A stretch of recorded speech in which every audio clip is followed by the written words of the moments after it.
महाशिवरात्रि पर गट्टू चिंकी का उपवास। रात का समय था। गट्टू चिंकी पापा के साथ टीवी देख रहे थे। बहुत हो गया टीवी देखना, अब बंद भी करो। पापा ने टीवी बंद किया और मम्मी से पूछा, कहो क्या बात है? मैं पूछने आई थी कि कल महाशिवरात्रि है। मैं तो दिन भर उपवास रखने वाली हूँ।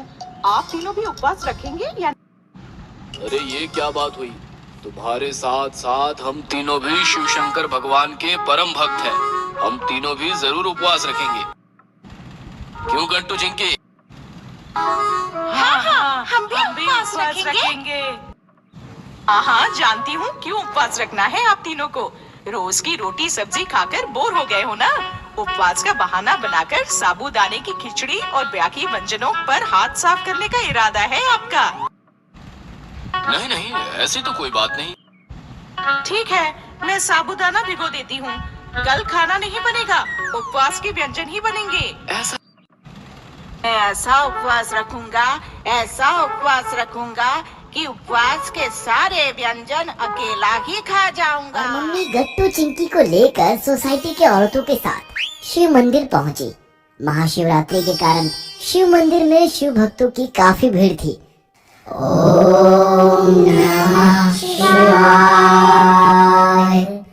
ओम नमः शिवाय। मम्मी ने शिवलिंग को दूध, दही और शहद से अभिषेक किया और हाथ जोड़कर भगवान शिव का स्मरण करने लगी। ओम नमः शिवाय। मम्मी को देखकर गट्टू चिंकी भी हाथ जोड़कर खड़े हो गए और भगवान शिव का स्मरण करने लगे। ओम नमः शिवाय, ओम नमः शिवाय।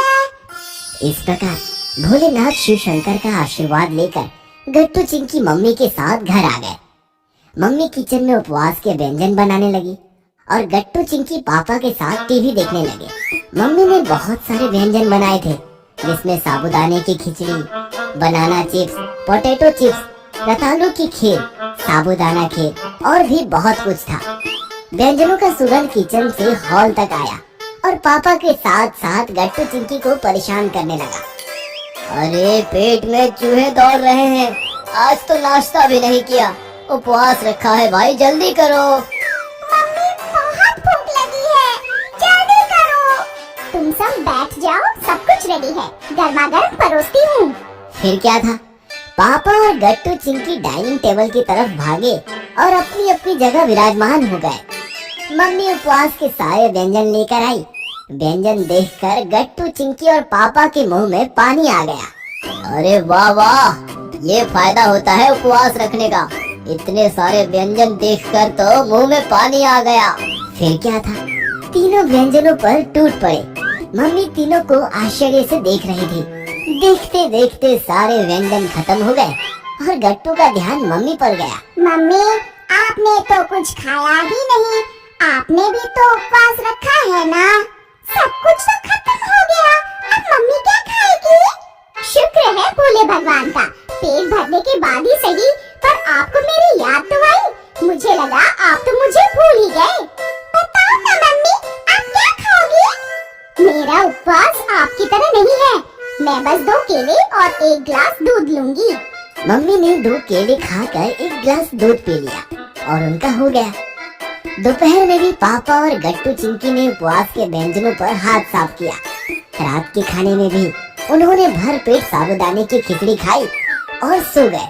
फिर क्या था, आधी रात में अचानक गट्टू चिंकी और पापा के पेट में दर्द होने लगा। तीनों भी दर्द से चीखने लगे। हे भोलेनाथ, ये क्या हो रहा है? मम्मी बहुत दर्द हो रहा है। मम्मी कोई दवाई दे दो, ये दर्द तो रुक ही नहीं रहा। दिन भर बस खाते ही रहो आप तीनों, न पेट शांत हुआ न मन। इसी वजह से आप तीनों का पेट खराब हो गया।